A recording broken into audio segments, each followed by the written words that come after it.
I'm gonna be like, seriously, you want me to use PTO to go to the doctor when I was Right. regularly more than the 40?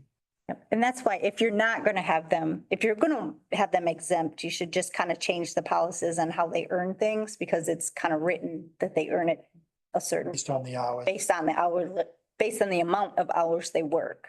So all you'd have to do is just change that and be like, oh, you get this much PTO or however you guys Or want. like every 2 weeks or something. like Yeah. that You get, Every pay period, you'll get this many and not on based on an hourly wage. Okay. So there is policies on word, punch in and out, Well, but we It's don't, not necessarily the punch, it's just based on how many hours you work and we're just assuming they're working 40 hours. no, what I'm saying is there's not a policy that they have to punch in and out. I'm not sure if there's an actual policy, yeah. I don't think it was kind of assumed, and that's when Mary It Catherine. was just a best practice that everybody would just punch and But again, to go back to the issue where shortly after we were discussing that, an issue came up where Kim was trying to find out the number of hours Steve worked, and we didn't have it because he wasn't punching in and out. And I believe with those new thresholds, you, even if they're exempt, you still have to pay them overtime after a certain point. Like if they work 60 hours, you still have to compensate them if they're working more than 60 hours a week. How would you know if they don't? Well, Right, and that's what I mean, right? Yeah. And then with those new thresholds, that's gonna be even more of an issue. What, up to 52,000? Pretty, is January? January 1st. Yeah, 52,000, January 1st isn't anything above that is Thought it was 50. Yeah, I thought it was like. 52, then it went 50. It was like 3 steps it went Yeah. up. So it went up yesterday and then it goes up again January 1st. Yeah. Went from 35 to something else now.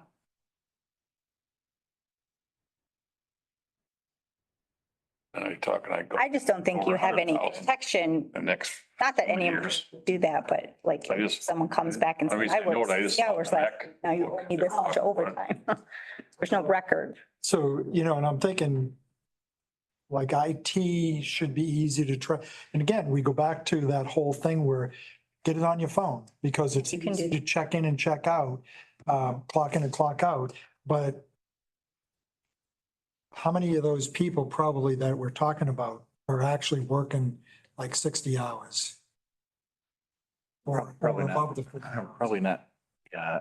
And most of Um, them, so you got People- less IT. Yeah. You have the airport housing, Equalization. veterans equalization, IT. But the majority of them should have like Ted. He comes in the morning, he leaves in the afternoon. It's pretty much a regular day. It's not Right. like Wes maybe weekends and stuff like that, but I mean, at least we get a better idea if he's clocking in when he's doing something. Right. And I mean. I mean, the one, Probably would help too, like, if you're on county business and you get in an accident, Yeah, and if you're not punched, if you're punched out, Mm-hmm. you're on your own, if Right. you're on county business, you're covered under county policy. the only thing, and again, I know they can adjust it, but because do this on the boat now, I have to clock in and clock out, but if I miss something, someone can go in and adjust it and make the corrections if something is missed. So, Trouble when people get phone calls after hours, you know, clock in, clock out. but it depends on, I mean, it's just a phone call. They don't take the phone call. So, like our sergeants, sometimes they'll get a call in the middle of the night, they gotta answer a question. Sometimes they clock in and take overtime for it. But people who are salary, they're gonna start probably get that clocked in too, you know what I'm saying? You don't put the whole, I mean, legally, we couldn't tell them they can't clock in if they're taking a call. We'd have to allow them to clock in, but Would they clock in for a 5-minute phone call? I'm just thinking of like Cash, he gets phone calls all day. And he'll answer it, and he doesn't take any, I mean, he's expected to work 40 hours a week, but, Yeah. Well, and again, I don't know how you work this, but I've always said that, kind of like you just said, the doctor's appointment. If you work 45 hours last week and you got a doctor's appointment, you're gonna leave 2 hours early. Are you gonna make that person, take PTO? I wouldn't. As long as in my mind, as long as they're doing their 40 hours a week, this week it's 38, no big deal, but, because we know that in Cash's case, he's working more, so, on a Friday afternoon, he says he wants to leave. I don't know, maybe I shouldn't say anything. I wouldn't tell him to clock in, especially if I know that he's constantly doing more. There's people that would take advantage of that and say, well, I worked 2 hours extra last week, so I'm leaving 2 hours early this week. He puts in 10-hour days every day. He's there 7:30 and doesn't leave till 5. But on Friday, he might go home a couple hours early. Yeah. It all comes down. Well, and that's what I mean. Would I have a problem with it? In the end, as long as the majority of, he's doing his 40 hours easily, then that's not a problem. But I think, and again, I don't know how we do this because we can't say, well, Cash doesn't have to clock in and clock out, but all the direct reports for you have to clock in and clock out. It needs to be a policy. Well, and again, like I said, Ted's usually there, 8 in the morning or whatever time he is, 8 to 4, the majority IT, 8 to 4. Those people, majority of those people are working regular hours. Wes is probably the only one, right? I mean, Airport should be 8 to 4. I mean, I would hesitate to recommend this. I'd like to talk to Kim Schultz a little bit before I mean, you could just leave it at the whim of the department head to decide whether to. Yeah, but I don't know if we can just say we leave it at the whim, because that's what I'm saying. If we have a policy, we kind of need to stick to the policy. That the policy is. Do a policy for all the employees over here and then a policy for the sheriff's office. Yeah. Because they actually have a lot of. Figure out what we'll do. I mean, I'm not trying to be. Yeah, they're pretty unique with their punching Well, why in, don't- Yeah. different than a regular office, though. Well, and yeah, that's what I'm saying, because if you show up at 8 in the morning, you leave at 4:30 in the afternoon, and you're doing that every day, that's pretty consistent. Again, Cash is working whatever, and then he's taking phone calls at night. Why don't you talk to Kim more? Okay. And then at least get a better idea of, because again, I do know that I thought it was ironic because we were having that discussion. Mary Catherine said nobody should have to clock in. And then whatever it was, a month or two later, we needed Steve's information. And well, and not necessarily just the clocking in, you have to decide whether they're gonna be exempt or non-exempt also. How do we decide I that? think most of their job descriptions say exempt, do they? I mean, I'd have to. I mean, you just have to, No, but we can't change it. almost all of them qualify to be exempt, but that Mhm. doesn't mean they have to be exempt. But there's like pros and cons to each way. I mean, if they're hourly, if they're salary non-exempt, you have to pay them overtime over 40. If they're exempt, you don't have to until they reach whatever thresholds that new thing comes out to be. There's also one of the advantages I could say, at least for some of the individuals that report to me would be, I just found out recently that the maintenance crew, when they change locations, they actually have a button they push in their phone where they change which properties they're at. We did have a problem earlier this year that I found, the last cost allocation that was submitted to our auditors was way off. It was just basically a guess. And so, for example, like MSU was down as having 40 hours a maintenance week. people there 60 hours a week for the MSU building alone. So it's not so much, now MSU doesn't pay cost allocation in, so it wasn't like, they're paying money and we owe them something, or that's just for their own records. But the problem is, we know they're not there 60 hours a week. So where are we leaving money on the table for other properties that do pay cost allocation in? Yeah. And Wes does put time in, so it would help track Wes along with the rest of the team as far as getting those allocations and for maintenance, which could result in some extra revenue. Not a lot, but some. So that would be one thing to kind of consider, at least with, but then again, I do go to like equalization, right? Ted's kind of like in and out, but then he also has assessment season, when he's out in the field sometimes. I don't know if it makes sense for him, So, yeah, I talk to Kim, I get some more information for you guys, and maybe even see if she may be able to come in for the next meeting. to maybe dive a little bit more into payroll and what that would mean? Would that be, Yeah, I'm sure. would you like? That's in August, right? Actually, Because we have policies that say they clock in and out, should clock in and out. Okay, Because it seems like we never follow our policies. Right. We have policies, we don't follow them. I have a policy, we're not gonna follow. I just think that if you are exempt, and that's fine, if, you know, that's perfectly fine, but if you're an exempt employee, I don't think we should be basing anything on how many hours you work that week, because I mean, So you don't like, that it's just in a 2-week period or a pay period, Yeah. at X number of hours. you're expected to work 40 hours a week and most of them work over that, but your PTO and your benefit shouldn't be based on how many hours you work if you're an exempt employee, that's all.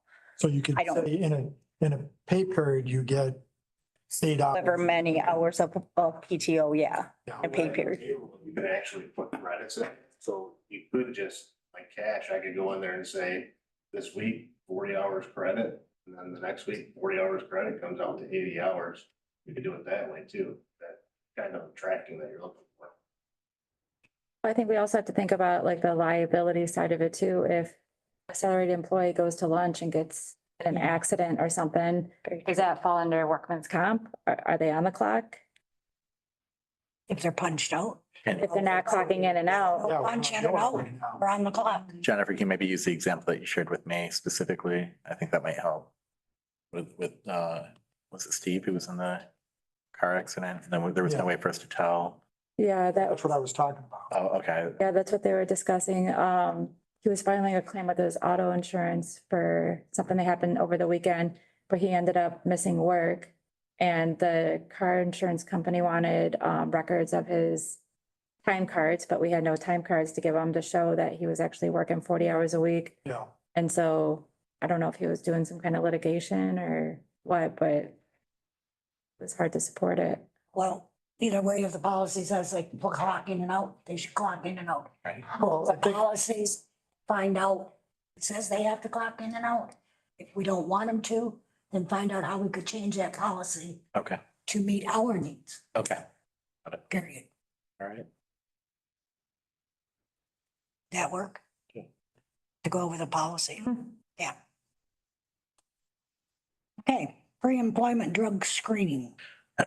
So, right now, we pay for every new employee, they go through a physical and a drug screening. What we found out was that our insurance company doesn't actually require us putting anybody through a physical. I had to go through the physical for this position. It was about 5 minutes. They had me spread my hands, lift my knees, and they're like, you're good to go. It you was, were able to do Got to that. even cough. I was, it took some work. I had to cough, that's. Right, exactly. It literally, I was in and out in 5 minutes and I think it's a little over $100 to do that. We're not required to do those. And especially with the high turnover that we have in some of our parks and other areas, we thought that might be a cost saving measure. Well, But- you're saying pre-employment drug So screening. that, yeah, so I was just mentioning that on the pre-end, but so the second part of that is the drug testing. They do that at the same time that they do the physical and that also costs It's money. cheaper, right? Yeah, It's 113 for both, but the prices are going up this month. I think it's $50 some or something like that. Drug screening. Oh, this was, didn't you mention? Yeah, so Deputy Lash is actually going through and he's starting to do drug screening for the sheriff's department and he's kind of spreading out. He's agreed to take on doing the county's testing and he'll do up to 12 testings free per year. To give you an idea, we had 12 this year so far and 13 total last year. So it's about And what did it cost us? Cost for the, Was it? last year. It's about $1,500 a year, a little over 15. okay, so if we have Deputy Lash do them, what would be the cost. Three. So we started a drug testing for the courts for probation and that kind of stuff, so we're buying drug kits anyways to do the testing. So we can fit the employees in. Not a big deal. I mean, That's a different drug screening than, it's like a piece of paper or something like that. The saliva, it's Yeah. a 12 panel test. So it's accurate. now, if it goes beyond, if we have a year where there's heavy, excuse me, heavy turnover, we might have to chip in a little bit, but it'd still be significantly cheaper. Yeah, Right, it would be. And it makes sense to keep it in-house. So I thought. that so was- we could eliminate the physical and do the drug testing in-house. Yep. Okay, Yeah, that sounds, We're actually doing it with community corrections where they're doing a grant, so a lot of these tests are actually, we're just getting them anyways on a grant. So, well, of them we're not gonna. you know, if we're gonna hire somebody, couldn't we tell them that you have to go to your doctor and have a, not a drug screening, but physical. yeah. Couldn't we make them pay for their own physical and bring it back to us? Yeah, but I don't know if we, Twofold. I'm not sure if we could legally, but also I don't know if we want, especially in a smaller town, open that up because as we saw with one recent employee who had a good relationship with the doctor, yeah. that paperwork was altered when it was sent to us. So. Oh, yes. Well, then we skip that. Well, because it, And then the drug screening, we could just send right to the Yeah. sheriff's office. Yeah, Pay nothing unless right. down the road it's starting to cost them, then they charge. They come back, but even if they do, it's about $1,500 in savings. the physical doesn't do, there's no requirement whatsoever for us. There's no benefit for us to get it. No. Not required. Our insurance company doesn't require it for employment. So, And even if somebody did have it, like something not perfect, are you really not gonna hire that person? Cause they can't do this. Right, exactly. I'd known that about Jesse. Don should have said, Kind of- "Fab, go like this." That's, some people do have handicaps, but they're not gonna hire. You know, We're not gonna, I'm sure they wouldn't want it. Why would we blame, you know, right, we would still hire them if, that's right. I mean, the sheriff's probably different. You guys go through your own physical. yeah, they, Yeah, for our deputies, they have to meet a medical standard and has to be a license. So it's entirely different, but we're budgeted in our budget. Right. and then the other thing too is I believe most of the contracts have stated like what what the job requirements are. And I think with mine, it was like, you have to lift boxes, you have to be able to, pick things up. If somebody mean, pounds, whatever. When they sign that, it's a legal document stating they can do all those things. Okay, Um, so we do, and accompanying that is just the page with the updated. oh, I wanted to go back to that, drug screen. I'll make a motion, we get rid of the physicals and add drug screening in-house. Okay, do I have a second? Oh, yeah, I'll second it. Okay, There's only two of us. roll call. Well, you don't want to discuss it? Or I already think we pretty discussed it? much, dragged it through. Yeah. You want roll call? Let me do it. Commissioner Kozlowski, Yes. Commissioner Peterson, Yes. Commissioner Fournier. Yes. That's what I wanted to do.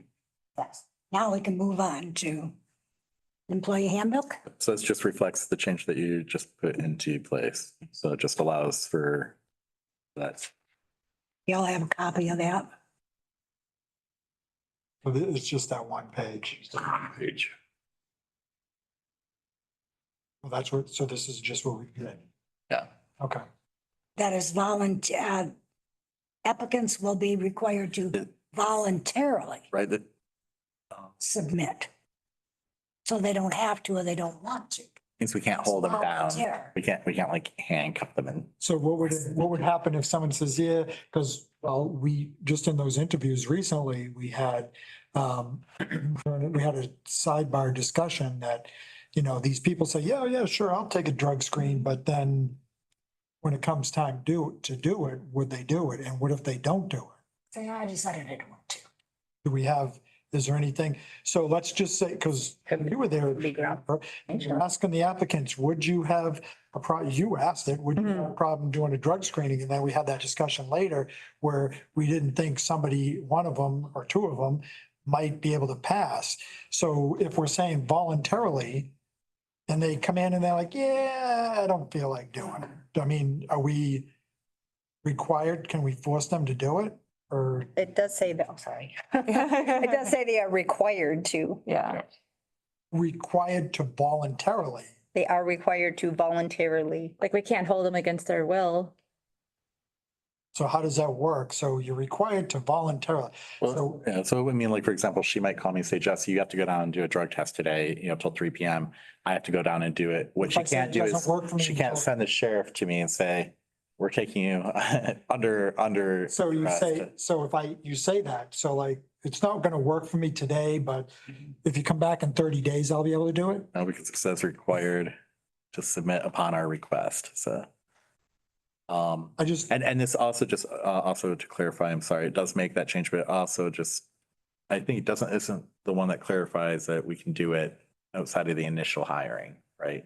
Yes, there's another part under random testing. Yeah, and I'm sorry, there's two parts in here that were changed. So the one that allows the county to do the testing, the second, to state that we can do it outside of the initial hiring. Which is what that first part does. It just clarifies. how often do we do that? Usually there has to be a red flag. If there's some kind of suspicion, then we, Like someone drives into a building? Sure. Well, that happened to me when I was at the drove into a building and then took off, and it's like, that didn't look suspicious. Back to the procedure for testing. This is gonna change, it's not change. This document, these two changes, one part of it allows for us to utilize the county. It just adds that in, that second part near the bottom. May be performed by the county drug court officer. The top part is the one that allows us to do the randomized or additional drug testing outside of the initial hiring. The part that says procedures for testing. Testing may be performed by the county's drug court office, a doctor of the county's choice, and or emergency room. Mhm. Well, we're not gonna do that now. We're going with the sheriff. well, if someone's in an accident, Accident. well, on Okay, county that's, time, then we would have that performed at the hospital. okay. Just as long as they understand. Yep.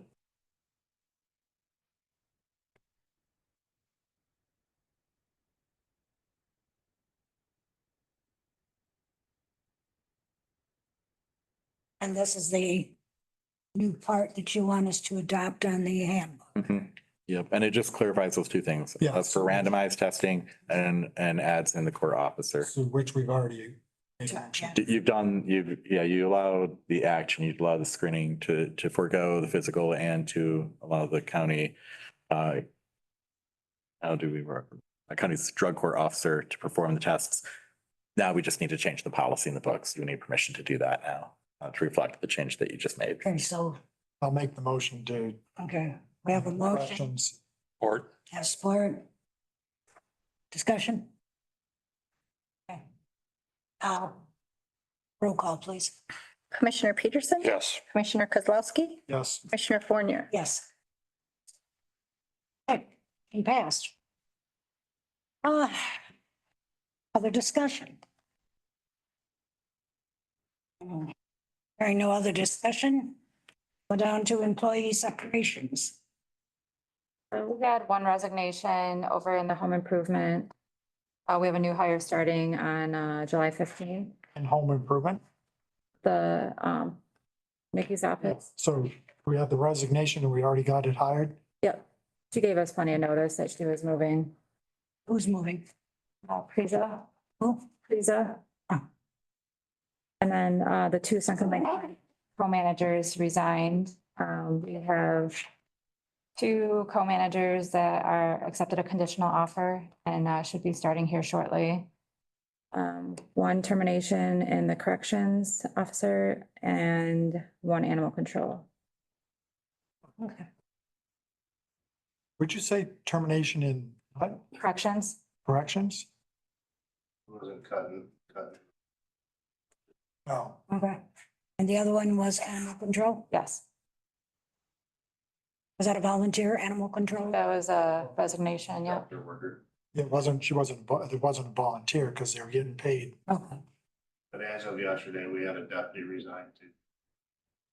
okay. So you have two openings or? I gotta follow. Corrections, we have a conditional offer out to make that full. We have one, well, the deputy will be working until mid-August and then that'll be a vacant spot.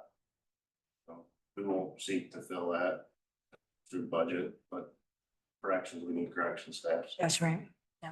How's the animal control? Seems like every time we come, there's a new one leaving. Are they coming in as fast as they're leaving? This one was, yeah, she was there for probably about 3 weeks, 4 weeks. Just not getting, well, shouldn't label somebody like that. They get burnt out. They go in there and I don't know what it is about the place, but they get turned off quickly.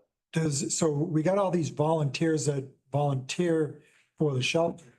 Do any of them want to be paid? What, she was actually a volunteer before we tried that route. Oh,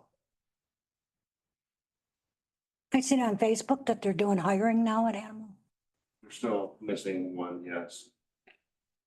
To get back to that 65 hours, but it's a never ending cycle there. how's the guy in charge or whatever? He's doing better. He seemed to take a little bit of control over the place. To be honest with you, I've been really busy with meetings, so I haven't had a whole lot of contact with him, but there hasn't been a lot of drama and people haven't been calling, complaining, so. So That. if he has an issue, he calls you, correct? Yes, he does. Mhm. Okay. All right. Okay, anybody got anything else that they want to talk about? No. All right, next meeting is August 6th, Howard Mail Conference Room, Viva Zoom. Call for adjournment, Make a motion to adjourn. support.